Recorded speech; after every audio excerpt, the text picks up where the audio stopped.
Mississippi? It's one of the largest in Yeah. Mississippi. 33 counties in the state of Illinois, which is basically a third of the state he's got to run in, and it stretches from, how far north do you go? Vermilion County, all Vermilion of County, Vermilion. all the way to Cairo and Metropolis, correct? Cairo's not in the district of Oh, Metropolis is, okay. I couldn't remember for sure if Cairo was, or if that was over in Kelly's, Yeah. the one that Kelly's gonna win here in November, so. But anyway, I don't wanna take all of Kevin's talking points and everything. At this point, I'll turn it over to Kevin, and he can have the floor. So everybody, thank you, Kevin. It's nice to see you as always. Thank you very much for coming. Well, I appreciate everybody coming out. I mean, these are busy days for farmers, for, like we were talking about. Construction workers. There's a ton of things going on, so taking your time out to come out and engage about the issues is really important. So yes, I'm Kevin Gaither, and I'm running to be your next representative in Congress.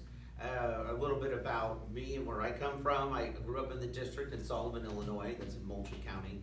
And I've been fighting the status quo ever since I was in high school. And really, you could probably say I was doing it, almost when I was in diapers, but you'd have to ask my mom. Usually she would be here, but I sent them to Brownstown, because I can't be absolutely everywhere. But I actually fought to get a new elementary school built in my hometown when I was in high school. All I did was see the problem of this crumbling elementary school. And so what do? It's like I was working for the local newspaper at the time, so I wrote an expose. I'm a little long-winded, you'll find out. But I wrote about 4 to 6 pages with a friend of mine about the cost to fix it, to get the asbestos out and all the maintenance issues that would remain in the school, and then the cost it would be to build us a new elementary school. So they reprinted that actually at the county board and the school board, and sent it to every registered voter, and we got ourselves a new elementary school, which actually my sister had a kid, my niece, who ended up being taught in that school. Who knew that was going to happen? But I didn't do that for myself. I did that because it was just the right thing to do. When you see a problem, what Democrats do is we get to work on it. And I think, we used to, both parties used to do this, where we get together and solve problems. You find some common ground and some common sense solutions. And that's what this campaign's about, is really finding that way forward on things like healthcare, the economy, education, and especially infrastructure, which anybody can go around driving, you see the problems. It's not just the people driving slow in the fast lane. I know Cynthia and I drive all over the place. We see all sorts of things, not just deer, but there's a lot of these systemic problems wherever you go. It's not just roads and bridges either, it's broadband access. Our rural communities aren't going to be able to get new businesses to come in if these businesses can't communicate and sell their products outside of Illinois. We aren't going to be able to, we have wonderful things right here, Raccoon Lake and Lake Centralia, as well as across the district, amazing waterways. If we don't fund the U.S. Corps of Engineers adequately enough to dredge these lakes, otherwise they'll all become, big meadows. We have to start funding and investing in the future of our state and our country again. We're talking about Eisenhower size solutions. We have to do this with early education as well. Early education is where we need to be funding and focusing our federal efforts, because what I see across our district is that every one of our schools is different.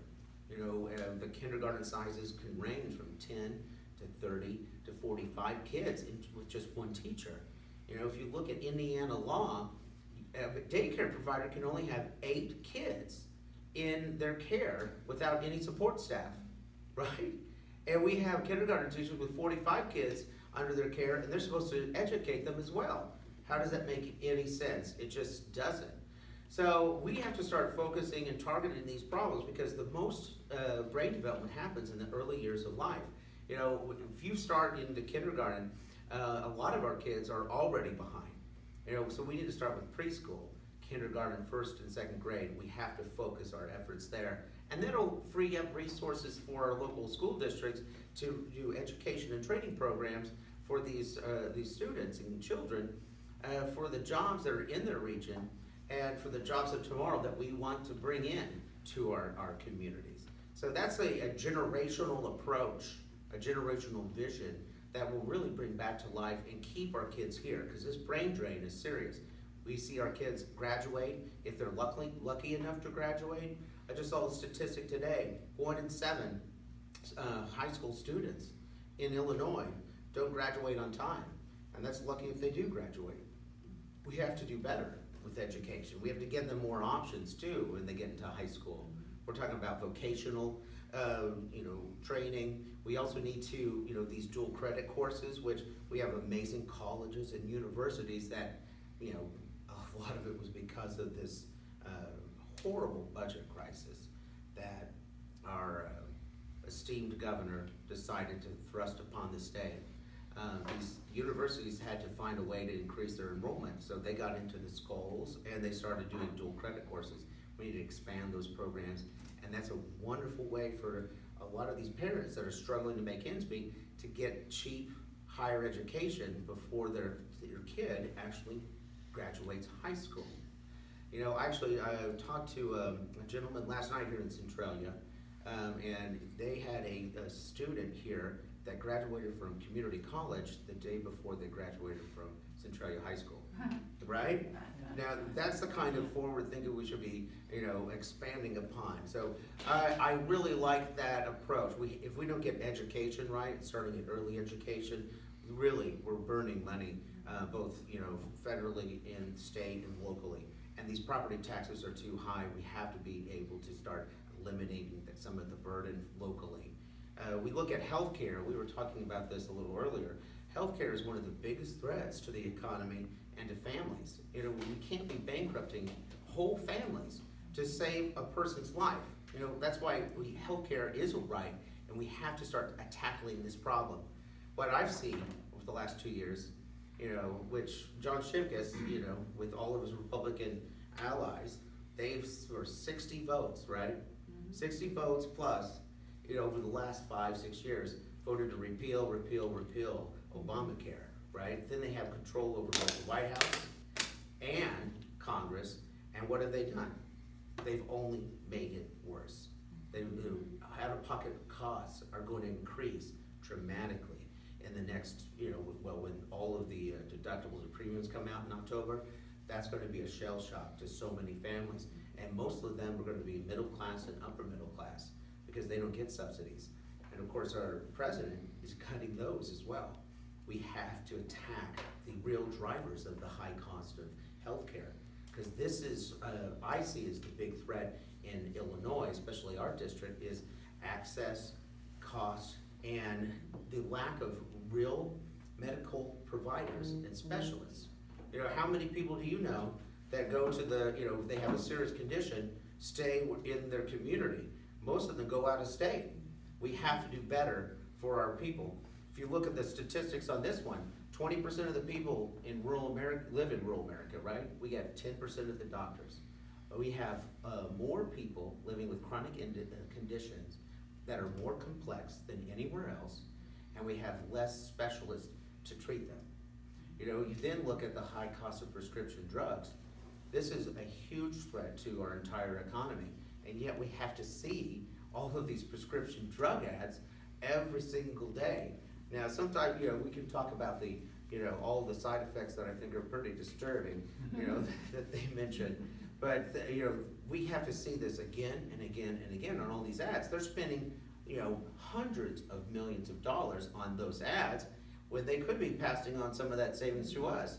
We probably should do some regulations on those marketing ads and make sure that we're getting some cost savings to us, because we do the research and development on the majority of these medications, and yet we spend more money than any other country on earth on prescription drugs. So we have to attack that. Both parties are to blame for this. We have, senators and representatives both that have campaign funds in their back pocket. There's no worse one than John Shimkus. He's got $1.2 million from the pharmaceutical companies alone.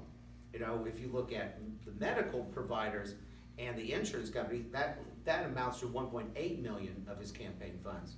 So who's going to fix healthcare? Who's going to make it worse? Who's going to seek out to improve it for the insurance companies? and the pharmaceutical companies. Well, I think that's going to be our 21-year incumbent, John Shimkus. I have always been standing up to these, insane, status quo. That's why they would drag me out of city county council meetings when I lived in Indianapolis, right? It's like I was saying too much truth to power, right? But then I would come back and they would, well, what's wonderful about a big city is that when you go into these public forums, they're actually videoed and sent on repeat in the local airwaves. Well, that gets people excited. So when I come back again, I had a lot of people with me, and it scared these people. So they would then pass like the human rights ordinance and healthcare benefits for city employees. So that's the kind of representative I will be in DC. Sometimes I have a loud mouth, but I am a consistent loud mouth. Yes. So what I say to voters in Southern Illinois is what I say to voters in Vermilion County. I really believe wholeheartedly there is a lot of things we can do immediately and that have bipartisan support that we can do to make healthcare cheaper. There's telehealth is a great way to get some specialists immediately into some of our clinics and hospitals. The best way to do that is to pass this compact that'll drop the veil between state borders and allow a specialist in, say, St. Louis or Indianapolis to actually provide care here. And we could, actually provide incentives for specialists to come in and stay here for a day or two to provide actual face-to-face care as well. These are the kinds of things we should have done a long time ago. You look at the Medicare 340B program, which is a great program for hospitals and medical groups. It drops their costs across the board, but they don't pass that savings on to consumers and insurance companies, so that raises the price for everybody. And that's a way we could drop prices for everybody as well. Then you look at this kind of pseudo not-for-profit status that a lot of healthcare companies do and a lot of hospitals. We have to attack that with regulations, because the way that they balance their book, which means they're actually in profit status, is like they repave all of their parking lots, or they actually gut them all out and redo them all from scratch. They redo all of their signs, they build a new building, but yet on the floor they're short nursing staff, right? And so we're losing care, and we're actually harming people, and we're not getting the job done, but yet they're saying they're not for profit. We've got to attack that problem, because those are great jobs for nurses and nurse practitioners and all of those things. That's a simple approach that we can do to actually attack the problem of access, care, and increasing actual benefits for people. That's the goal of representation, is to make things better, not worse. That's the John Shimkus model. Let's make it worse, blame the other party, blame the last president, basically just shy away, stay in your little alcove in Collinsville when you're on break, and say it's like, oh, I'm doing all I can. Yeah, that's not representation. So let's go into the economy. So the economy is, obviously affects everything, and of course healthcare and education is all about all of those things. But there is a lot that is left on the table because we don't have any leadership in Washington, D.C. for us. The industrial hemp should have been passed a long time ago in the state. Took the governor 2 months to sign the Industrial Hemp Act. And this is one of the best opportunities for bringing back to life every community in the 15th district. So this is the stuff that makes you high, right? So you could smoke a whole bushel of industrial hemp and you wouldn't get high. Maybe you might get a little buzz because you're oxygen deprived. But but this stuff is the most versatile product on earth. 25,000 plus products are made from it. There's hempcrete out there that's concrete made out of hemp. This revolutionized the entire world, our entire country. We could actually funnel that into infrastructure, which we'll get to later. So, hempcrete plastics and fiberglass can be made from hemp. And just think about California, they're getting rid of all these plastic bags and plastic straws, Hemp can be made out of those. Like the plastic spoons and stuff, we can actually make hemp out of those. You know, this is a huge, huge opportunity for us. But then you have those CBD oils. Who here has seen CBD oils being sold all over our district? You know, we were in Golconda for the Shrimp Festival last Saturday, and there were 8 vendors selling CBD oils, but not one of them was made from products here in Illinois. We are so far behind. These CBD oils are an amazing treat if you have inflammation, you have pain, or if you suffer from anxiety, depression, or PTSD. And they don't make you high, they just make that kind of problem a little less burdensome, and your life a little bit easier to handle. There's not THC in it. Yeah, there is no THC in it. Yeah, and they're heavily regulated by the government. So these things are a dream. So we should be growing the hemp here for those, and for the fiber, and we could be putting a lot of people back to work. So the truth, so I went to Louisville to tour a hemp processing plant and a hemp farm, and it was just stunning. I mean, hemp bedding for pets, hemp, cardboard, hemp, I mean, they've got hemp for everything. And they're actually doing all the research right there in the labs because the university systems haven't caught up. Just imagine all of our colleges and universities and even high school ag programs getting involved in the research and development of new ways to make hemp and hemp farming more productive and lucrative. It's an amazing opportunity. That's where I see everything going. And the truth about hemp processing plants, they have to be about 50 to 75 miles from the actual hemp farm. So all of these empty buildings and empty factories, we could be clearing those out, dusting them off, and putting actual workers back to work into those buildings. And then putting manufacturing centers back to work with that as well. So it's a huge opportunity. We could become the hemp export capital in the entire world. And we could do that in 10 to 15 years with just a little innovation, a little investment, and a lot of leadership. So that's our job plan. This is one of them. The other one is infrastructure, right? All of this doesn't matter if we don't have infrastructure. We need broadband access. We need better roads. We need better schools. We need a better everything. I mean, everything's crumbling around us, right? So for 5-6 years, the GOP Congress stood in the way of an infrastructure bill that would put people back to work, create jobs, and now they've had control over everything, and they can't even get that passed.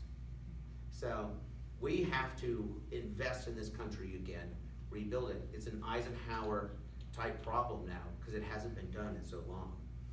So we're going to have to really invest in our country, in our future, and they'll tell you it's about 20 to 30-year project to really put to our water systems, our sewage systems, and our, like the U.S. Corps of Engineers really funding these programs. And that the U.S. Corps of Engineers is doing a great job with what little they have. But just imagine if we actually funded them so they could protect our waterways. It's stunning how far we've all fallen. If you look at Eisenhower in those years, we built the entire interstate system. We built all sorts of things across this entire country, and we had a robust economy. We had a stunning array of investment.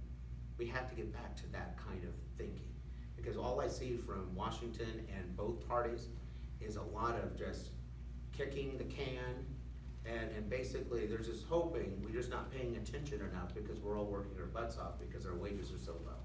So that's another big part of this whole equation. That's the kind of big thinking I'm thinking about. So I would love to answer some questions. I know I just talked for, I just talked for 20 minutes. Isn't that fun? Did I bore you? So how about any questions that you might have? I know we talked about some medication issues, but anybody? As far as infrastructure goes, obviously we need to repair and all of our crumbling infrastructure. But what's your opinion on things like the 4-lane projects here locally? Are you in favor of like the 51 4-lane expansion and the 54-lane expansion that they've been talking about for a number, for 30 years now. Yeah. That's back in the '60s. Yeah, it's been a long time. I mean, if you drive Yeah. 50 out of Salem all the way to Lebanon, there's, the double overpass bridges, there's exits, where they were going to do a 4-lane, and then the money dried up and they just abandoned it. And it would obviously be a conduit for this area for increased, everything, increased businesses, factories, because you won't get a factory that'll build that's not on a 4-lane highway, basically. Right. And we do have a 4-lane coming into Centralia from the south side, but we don't have anything going any other direction, which I think is hampering Centralia as far as that goes as well. So are you in favor of using federal funding and things like that? Yes, Trying to advocate for that? absolutely. And there's another issue with bringing in more business too, especially Centralia, is water. Water resources, Yeah. we're really lacking in that department, especially if they need a lot of water, so. We don't have the capability currently. Right now, we're basically, the water plant in Centralia is limping along, basically just doing enough to keep from getting fined by the EPA. And because they simply don't have the money to replace it, and they can't get, the federal money's not there to try to subsidize it. Yes, So- if somebody needed a million, I don't even know what needed a ton of water to Right. run their yeah. manufacturing center. To get a Carlisle or Mount Vernon. Yeah, they have that's to- where they have to pipe it in, Centralia gets absolutely. all of their drinking Yeah. water is Yeah. from Centralia. They would have to pipe from it- Carlisle. Yeah, they would have to pipe it in literally, and when you're talking about, like, for instance, and it's in your area, obviously, Tuscola, the big chemical plant, fertilizer plant they're talking about building. I mean, they're literally talking about a million gallons a day. Yes, For yes. processing at that. To build something like that around here is almost literally an impossibility because we have no way to get that kind of Also just water. emergencies. Right, exactly. Yes. When Red Lake just, Oh, yeah. oh, sorry. Right, when Red Lake had, what was back in May? When Yeah, they had the it big was- water, there was nothing. the main water processing plant on That- Red Lake, that they had a affected pipe a explode dozen basically, counties. I don't know, but. just like Oh, yeah. around- Well, they, recently, I can't remember where it was, but there, a creek went dry, and there was a pipe that was running through it, and so an entire town lost all of their water, Yeah. because there was a massive, rupture in the pipe there, and they always thought there was a rupture somewhere, and then they finally figured out where it was, because Yeah. all the water stopped. Well, and Yeah. that's no surprise, This was, I was like, unfortunately. this was like Well, tens yeah, of this was a thousands. bunch of. Oh, yeah, this that was the entire like, southern yeah. Illinois. Earlier this Because year. they had to borrow from like Carmine and Hamilton County and like to all the way, Yeah. it was, Yeah. it was a lot. Those are the kind of infrastructure problems that are going to increase. Nothing looked. Well, yeah, because. Just imagine like- that happening in the winter. Yeah, well, and like you said, a lot of that stuff was built in the 50s and 60s under the big Eisenhower job plans and held over through Kennedy and Johnson, and they're at their end of their life cycle. Yeah. I mean, a lot of these bridges are really not even safe to drive over anymore. Yes, but Because we do they're it that every day. old and they're that corroded, but there is no money and there is no impetus because nobody wants to pay higher taxes or to, dedicate that money, and it's like the bridge that collapsed was that in Minnesota? Yes, 3 or 4 years actually, it was ago? right up there when that happened. Yeah, I mean, that's, Non-labor, I believe. yeah, the sad thing about that is that's not gonna be an unusual occurrence if we don't start spending money on it, and, Instead, we have, amassed a ton of debt in a short amount of time under the last just 2 years. Yeah. But if you look at the last, since Reagan started, the debt has just been increasing astronomically. And, if we're at the current trajectory of deficit and debt building, in 4 years, Trump will have amassed the same amount of debt that Obama did in just 8. yeah. And we just have Twice this, as- we have to twice as fast. have a new philosophy in this country where, we look at, are we going to just continue to kind of crumble as a civilization in America? Or are we going to rebuild ourselves for the economy of tomorrow? Because we're a lot of what I hear from politicians is just like barely surviving. That's the kind of plan. It's like this kind of slow, sluggish plan that's like, just hope that we don't fall all the way down the cliff. When we should be really, in these kind of big plans that will get us to where we need to go. And a lot of this, it's all interconnected. But when both parties stop talking with each other and stop really thinking about people, and representing them and the bigger interest of everyone, we get into these kind of, crunched positions where we don't solve problems. We just blame the other side. And I'm kind of tired of that as a governing philosophy. And, it's like Mike Madigan, and he's done a lot of good, stopping a lot of bad things, especially in the last 4 years. But he hasn't really, I think, and the Democratic Party as a whole in the state, haven't done much to help us down here. I don't think the National Democratic Party, and especially during the Obama years, did a lot to help us down here either, even though he was the president from our state. But it takes a lot to come into a rural district, especially like this. The 15th is huge, but that's the job, and this is the thing, this is another piece of this puzzle, is if you're not out here listening to people and finding out what's the problem, you don't have a chance in hell of fixing an issue that's easy to fix. I was down in Rosaclare during the primary, and this public library there was struggling just to keep the doors open. So their county assessor had been kicked out, and so they had not collected any county taxes. And so the state budget crisis, they had not received any of their state funds as well. And they had a winter storm, and so there was some leaking going on. So they were like just on the verge. And I've been in there many times. I always go to the public library. This happens every 30 minutes. Yeah, or more often. Or more often. But so I immediately got on the horn with Susanna Mendoza's office, the comptroller, because I know she cares, and I was like, who else could release the funds? So they looked at what the holdup was, and literally in 7 days they had a check. And that's just as a candidate. Now, I was really stunned. I just found out when I was down at the DuQuoin State Fair with Susanna that our current representative and any of his staff has never once called the comptroller's office for anything.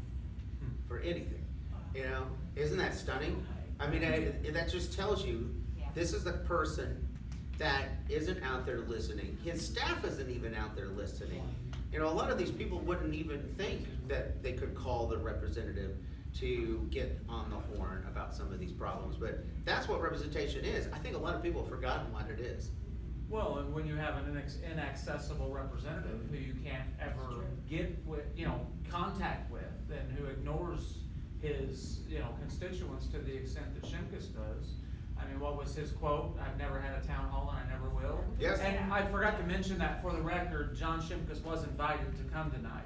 We reached out to his staff and to his campaign to try to actually make it a debate type deal where we could answer both sides, and they said they'd pass it along to the candidate, and that's the last we heard of it. They didn't even respond with a no. They just basically ignored the offer. So Well, he's been offered to come to all. This is our 8th one. We have another one tomorrow. Another one on Monday. We have a ton of these because this is how you learn. It's but that's also why we've been literally everywhere. 15 months. I've only met 11 strong Shimkus supporters. That's it. I mean, it's actually pretty stunning. I kind of understand. It's like he never has been out and they give him some credit. The size of the district has expanded a lot. I mean, they literally drew this district to his driveway. That's why I really call John Shimkus Mike Madigan's representative, because he literally drew the map for this district. And so why in the world would he think he needs to do anything? I mean, they drew it for him. Mike Madigan did. So I see all the potential and hope out there, because I've been out shaking hands, looking people in their eyes, listening, and really growing and learning. Because I know I don't know everything. I mean, how could anybody know everything about 33 counties and every single community in there, and the history of lack of representation, political isolation, economic starvation, and that's been the whole reason why I got into this race, because I saw John Shimkus not answering questions. I saw John Shimkus really just sitting in DC kind of being a buffoon in some of these hearings. I mean, a couple years ago, he literally said, we need to increase greenhouse emissions because it's plant food. Yeah. That's his, that's his scientific, view on our dilemma, that's leading to these massive hurricanes and, these dramatic changes in our climate, which are going to hurt our farmers. It's going to hurt our, that's why we've been in kind of this, drought to flood cycle for the last 5-8 years. It's, if you watched his Facebook, questions to Mark Zuckerberg, I mean, what a joke. What a joke. I just don't understand why we continue to re-elect people that don't represent us and really don't understand the structure of the economy that we have here. Wasn't it Shimkus that asked why he should have to pay for Why men should women's have to- health care? Yeah, why? For pregnancy. Yeah, for pregnancies, because men Prenatal can't get care. pregnant, Yeah. so why Men shouldn't don't have to get pay for pregnant, prenatal so- care? Yeah. Yeah. Yeah, I thought that was Shimkus as well It in all was. the healthcare It was. hearings. And I saw it like 2 or 3 days ago, it was Shimkus and Vost Mhm. and 2 others had posted on Twitter that the reason they won't do town halls is because they fear for their safety. Yeah. Yeah. Well, you gotta tell that to their That's right. $174,000 salary and Yeah. benefits, Yeah. And it is, I've They're not afraid, been- not of their safety, they're afraid that they'll have to actually That see they're people confronted that. with Yeah, a exactly. reasonable question Well, that and they won't be Shimkus- able to answer. Shimkus was in Centralia yesterday for Oh, a was photo he? op, for a solar panel that they just Oh, I was built. gonna say Farmville or? No, it's Country Bob's, if you're familiar with Centralia. Yeah. the Yeah, sauce- it's on the radio that he was over there. Yeah, it was in today's paper too, but he had no advance warning, no advance notice. Sneak Nobody in. knows until he's, yeah. Sneak in and And- sneak out. And the same thing with our governor. He came to Salem a couple, 2 months ago, a month and a half Yeah. ago, and nobody knew about it until the day after. And then it's all carefully managed, invitation only, staged photo op stuff. Because same deal, they're afraid they will not meet with their constituents in an open forum. Whereas, Kevin's come here and we've advertised it, Yeah. Facebook, everything. We had Governor candidate Pritzker here a month and a half ago, and had it advertised everywhere. Absolutely no restrictions. Come out, anybody, Democrat, Republican, they don't care. They're not afraid to answer questions, but, Shimkus is, and Rauner is, and I guarantee you, if Cavaletto was running again, would be the same way. And, it's just, there's no representation at all. I mean, Yeah. especially in, like you said, a downstate here, we have no representation. So, but Yeah. anyway. We've been trying to get a turn lane over there at Iuka for 5 years. Yeah. People, Right. accident after accident, Oh, about yeah. 2 weeks ago, a guy got killed over I there. know, I saw that, yeah. And how hard is it to get your representative to Yeah, they advocate to said get a there's no turn need lane? for a turn lane there, accident after accident. Yeah, right, exactly. And that's the kind of thing that you should be able to call your representative and go, hey, help me out here, help us Yeah. out here. But like I said, you can't even, you talk to a staffer and it never goes anywhere. Yeah, You know, they don't- I'm on the town council, they just sent us a letter a couple weeks ago, no need for one. Yeah, Yeah. There hasn't been enough accidents. yeah, isn't that crazy? There hasn't Yeah. been enough There's accidents? been accident after accident. Yeah, right. How many people have to die before it's Yeah. justified? I mean, Right. seriously, Yeah. And honestly, it all comes down to money. I know it's exactly what it is. They don't wanna spend the money, and it's just crazy. I mean, Well, that's an issue, is that we've been starved of resources for a very long time, and when you're starved of representation as well, Yeah. that's why, these resources can't be, delivered to these communities. When you don't have a representative in DC or in Springfield, you really lack, a voice, and a vision Yeah. that can really kind of guide the district, and it really kind of help connect, the private sector to the public sector, and really connect and make a difference. Because when we lose that connection, everybody fails. That's why people are fleeing Illinois. It's not, yes, we are, property taxes are extremely high. Yes, we feed people to death, really, in Illinois. A lot of that's because of the ridiculous tax structure that we have in the whole state. But we have to have a bigger vision that is not about, fear that everybody's just going to, the big business and the most wealthy people are gonna flee the state. If they were gonna flee the state, they were already gone. It's just like with America, we are literally the largest economy in the entire world. We're the largest consumer-driven economy in the entire world. And we still are the best bet for any investment in the entire world. There's a lot that we have to offer, just like in Illinois.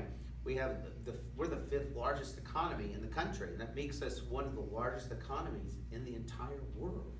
And yet we're crumbling around, we're crumbling. That's because of a lack of accountability and a lack of responsibility in both Springfield and DC.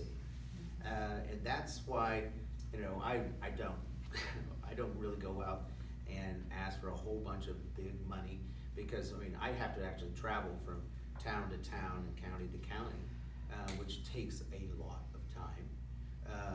Otherwise I could be on the phone getting big dollar donors like my opponent, but I would rather be talking with people and listening and finding out what's really going on the ground, because there's always something.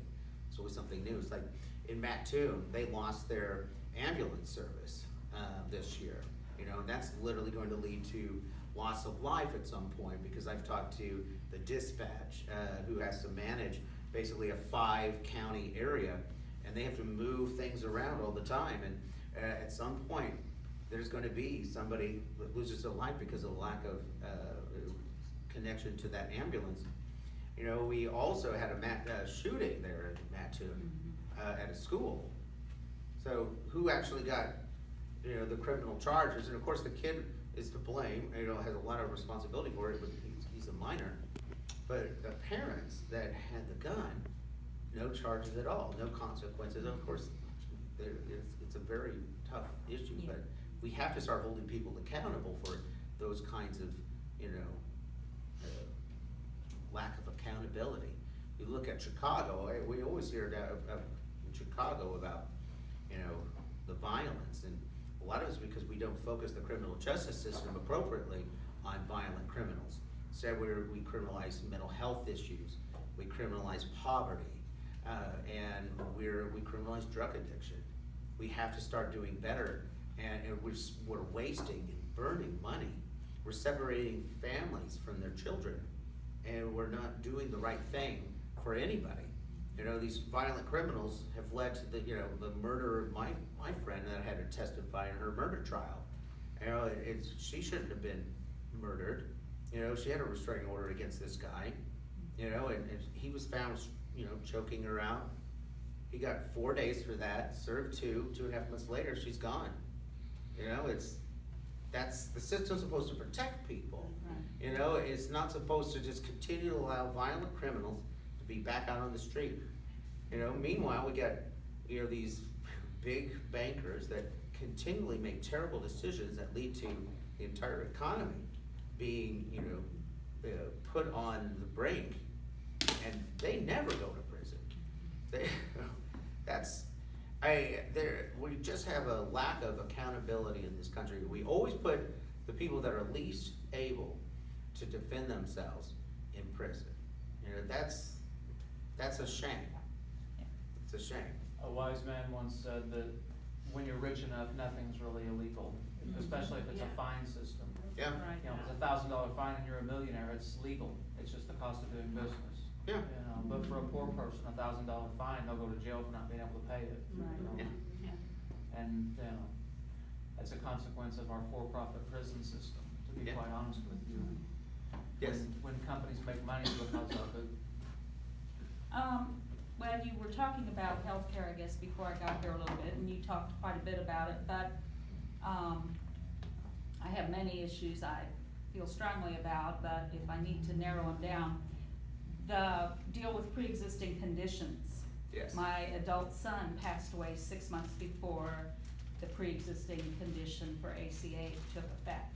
He was ill at the time, and I could not get him, they all wanted I mean, it was to the point where, okay, you're gonna have to give up your house. And in hindsight, I should have, but I finally found a teaching doctor in St. Louis who took him in, but he died a week later from a very advanced disease that came on real quick.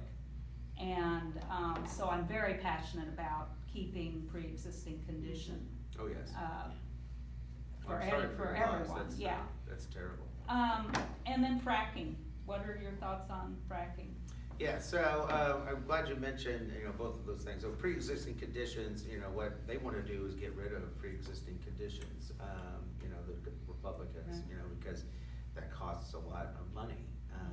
There's a lot that we can unpack on that. A lot of people that are, living with disabilities or living with chronic illness, they wanna work, but they are literally, stopped because of, all of the rules. It's like there's a massive barrier to allowing a person to get back to work. I've talked to a father, and his daughter was living with a disability, but she wanted to get back to work. A lot of these people want to work, because they don't, living on a Social Security disability check is not fun. So they, so she went to work at Lakeland for 2 years, and then she got sick again, right? And you're supposed to be able to jump back onto the program very easily, but now it's not working very well. And so now the entire family is footing the bill, going bankrupt because of that, because she's not able to get Medicare. That is not the way we should be doing the entire Medicare, disability, chronic health, system. We have to make it easier for people with those chronic conditions to get back to work. And, it should be simple. If somebody makes more money and they're on disability or have, or things like that, that money goes directly back into the economy. We shouldn't punish them. So about fracking. So energy is a huge part of the 15th century economy. And fracking is a very, concern, it's a big concern, especially down near the New Madrid fault line. And I came out against the Woolsey fracking permit, way back in the beginning of the primary. So my stance on fracking is pretty simple, right? I'm not, you look at places like Carmine, that has been in this boom and then bust, kind of cycle. They're desperate for a new economy or some new kind of energy into their local community. So I really would not want to deny them some kind of energy like fracking, even though fracking I think is a terrible thing to do. My own aunt lives in Oklahoma, and once they started fracking, they have hundreds of earthquakes all the time. What I would prefer to do is to give people more opportunities for other investments, like industrial hemp, like opening up the market to better options like solar and and wind farms. The only problem down there is that we don't have the power grid, capacity. So we have to kind of update the power grid down there and really get some transmission lines so that we could move that energy to where we need to, because there's a ton of potential for those things. So that's my approach. I don't really like cutting people's options off, but I'd rather provide better options. More options. And one of the issues with solar across the district, now some counties are doing really great jobs, like Shelby County. The Shelby Co-op has a massive amount of massive solar array. I think it's like 4.5 acres of solar panels. It's huge, actually, and they're building more. And they really do work well with individual investors, with their buyback contracts. But there are other counties that their co-ops and things like that do not do that. They actually burn the contract when they've had that with the individual investor, because they don't want to work. They don't want them to be buying from the individual their energy. So we really need some, I'd say, federal regulations on that to make it so that people that have solar panels don't get screwed, you know, and so we can get some more investment in, and that'll lower the energy bills. You know, what you always find out though is they always find a way to increase your bill, even when we have more individuals, you know, and more, you know, diverse energy. Which, I don't know if anybody saw this today, but we became the top oil producer. We topped Saudi Arabia and Russia today as the top oil producer. You know, I'm sure Iran is higher than that, and probably Iraq as well. But I think that's a good thing for a number of reasons, you know, because that way we're more energy independent. We're not purchasing a whole bunch of that stuff from there, and that makes us be able to make better choices. That means I think we shouldn't be drilling in Anwar, you know, doing these offshore oil leases, right? So I think what we should be doing then is focusing more on diversifying our energy economy, because Obama really led the way on increasing our independence in that sector, just like we should be doing here. Because if you look at, you know, I've read the entire manual on the oil and gas regulations, and it'll disturb you. Because you know, so the less wells you operate, the more you pay. That's literally how they set it up. So these big companies have all these wells, they don't have to pay that much. But these small companies that are all throughout our district, they're getting screwed. You know, those are Republican regulations. And then you got the Democrat regulations, which are, you know, well intended. This methane recapture technology, it is highly expensive. So they don't have the money to install that stuff onto their pumps, and you know, so what I would suggest is we really level the playing field for those small companies which really care about the farms where their pumps are, and really, you know, they care if the waterways, the rivers and lakes get polluted, because they really work with the regulators, the IEPA and things like that. You know, these big companies, what they can do is just pay the fine. Yeah. You know, that's what Marathon does. They just pay the big fine, don't actually do the due diligence to fix the problem. So I see this is the way that the system works. You see the same thing with small businesses versus big business. You know, what the Trump administration's policies of deregulation have done is really underserved the small businesses, even though they're getting some benefits, but the big businesses are the ones that just get away with murder.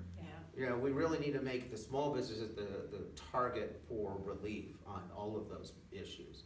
You know, they don't have the money to pay off somebody or to pay a fine, because everything that comes out of them, like time and money, is another job, another day missed, and they should be the ones that have more benefit from regulation reform and tax relief. I don't know if that answers your question. Yeah, it does. Yeah. I understand the economy, the economic benefit of allowing fracking, but my concern is we're just doing a quick fix economy-wise for certain areas by allowing that, and in the long run, we're gonna regret it. Yes. Oh yeah. I agree. If you look at, you know, Woolsey did get that fracking permit, but then they walked away from it. Honestly, I think that was all some kind of political ploy, which hasn't really played out much to my awareness. But I think I don't think Juby's really kind of you know, jumped on that. But we'll see what happens. I just think the way that it's very an elaborate process to get one of those fracking permits, and there's so much against them, and it is really so expensive for any company to do it, that the chances of any of that happening are so slim. But we just have to remain vigilant and find new ways, because some of these communities are struggling. I mean, if you drive down the street in Carmine these days, it's a ghost town on most nights. You know, it used to be very busy. I mean, it's just like every one of these towns. I mean, they are struggling. You know, my hometown, when I came back to hey Danny, when I came back to my hometown, you know, things were lively. You know, and here it is, 6 years later, and it is so different. You know, but people's beliefs have changed as well. So back then, small businesses were very against any kind of wage increases, or even minimum wage increases, and these hardworking people in the factories, they did not want to see people come in the door having a higher wage. Well, that's all changed now, because they, just the last 2 years, they say the economy is really worse. That's why everybody who says like the economy is just booming, they just laugh. Yeah. Because it's better laugh than cry. Yeah, there are literally places in southern Illinois that have a lower standard of living than third world countries Yeah. at this point. Yeah. Oh, yeah. Well, and speaking of real South, Southern Illinois, I talked, William and I talked to this couple in Johnnytown during the Cold Days parade. And, an 86-year-old man and his wife working, he working 7 days a week. She's working 6 days a week just to make ends meet for 3 generations of a family. Because, there's no other way to do it. That's not the American dream.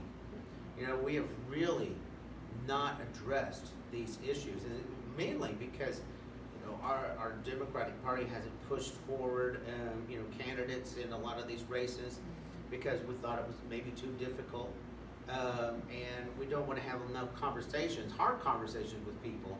Well, I've been having hard conversations my whole life, which is, people always tell me, it's like, you can't say that, you can't do that. It's like today, somebody says, like, you can't come out, and say that, John Shimkus is Mike Madigan's representative. It's like, well, it's true. It's like they literally drew the district right to his driveway, and so, but I've been challenging the status quo wherever I've been and been very successful at it. What you have to do is stand up for what's right for people, and, and you just keep standing back up. I mean, I've been hit pretty hard. I mean, my life has been very interesting.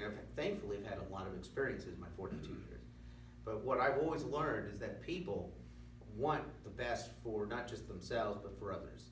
The real thing that sets America apart is that we're not just about ourselves.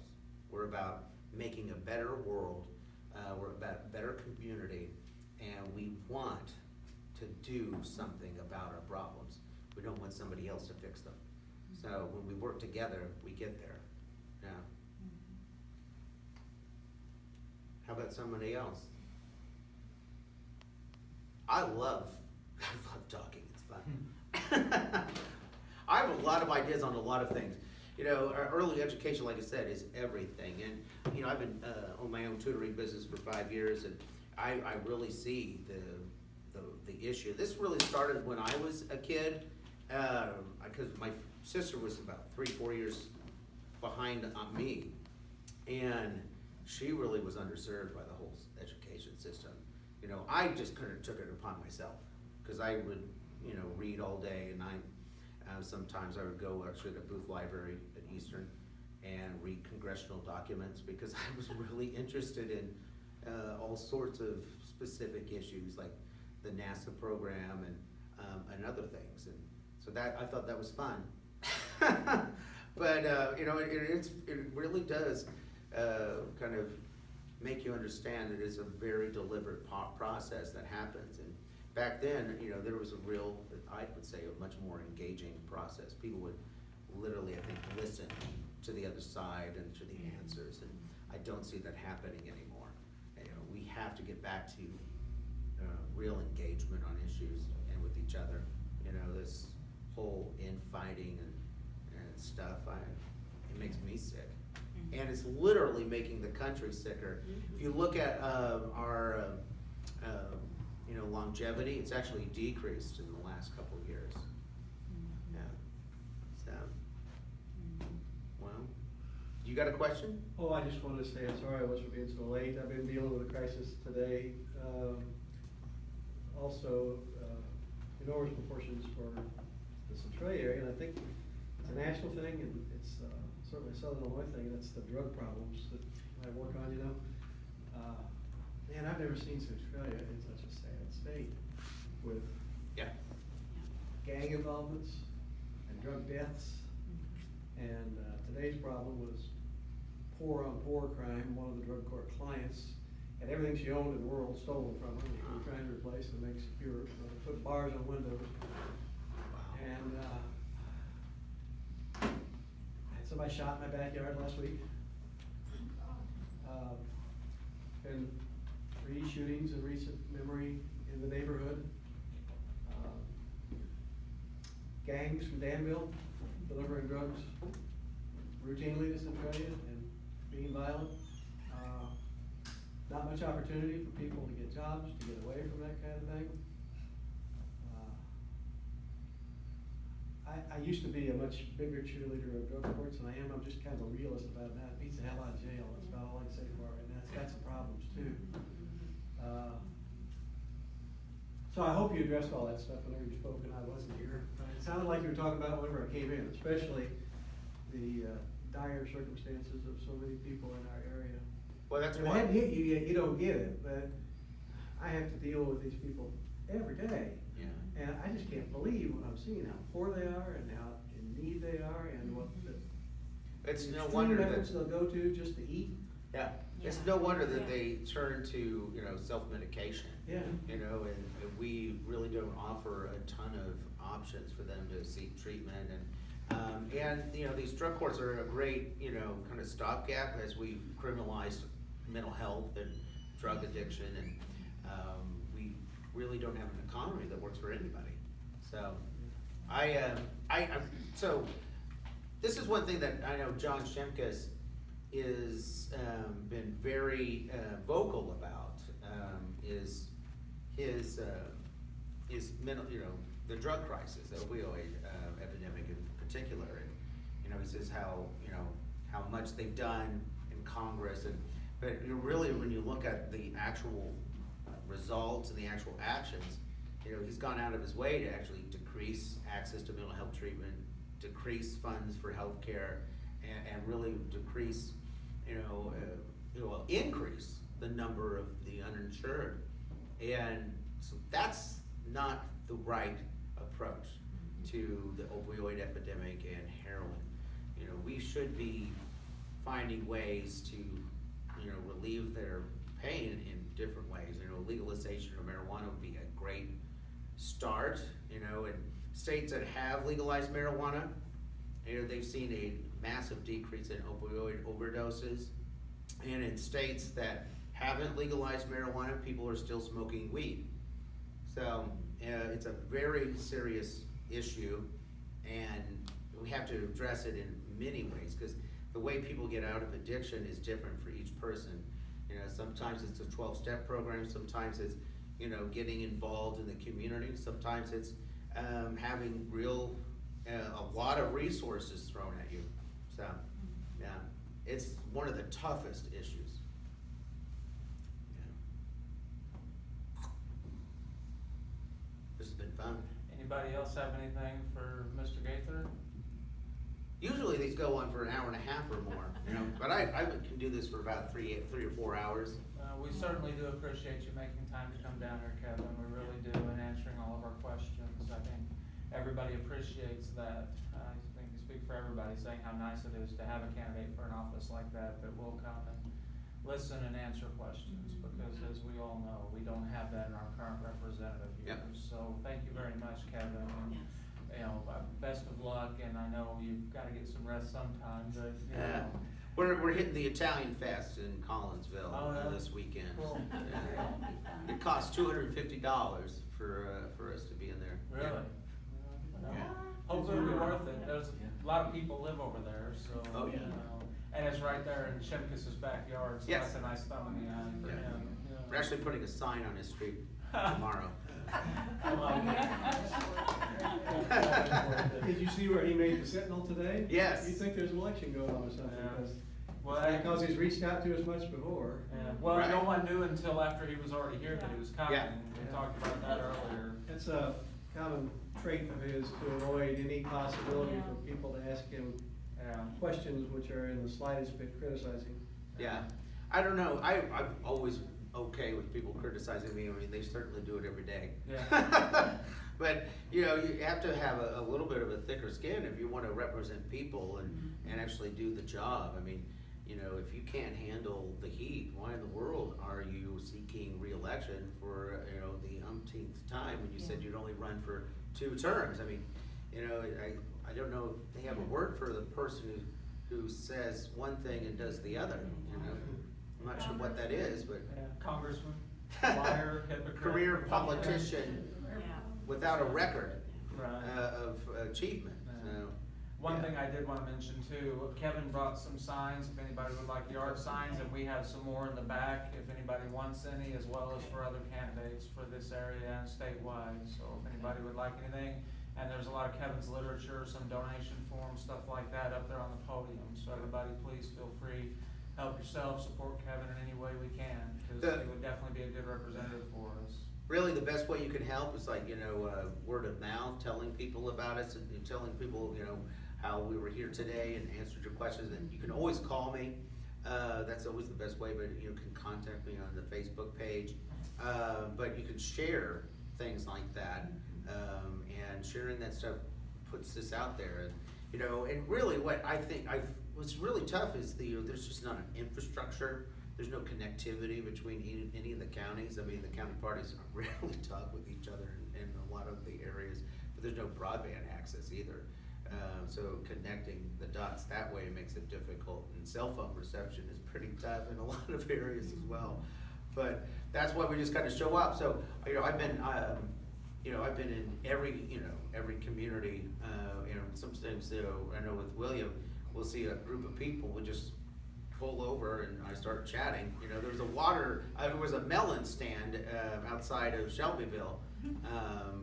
On the way back from the brunch, I think it was, or sometime, I don't know. And I just pulled over and started chatting with all these people. That's just, that's the way I think politics should be. Is you shouldn't have to spend millions upon millions of dollars in order to, reach people and represent them. And you certainly shouldn't have to, raise millions of dollars in order to not represent them. Yeah.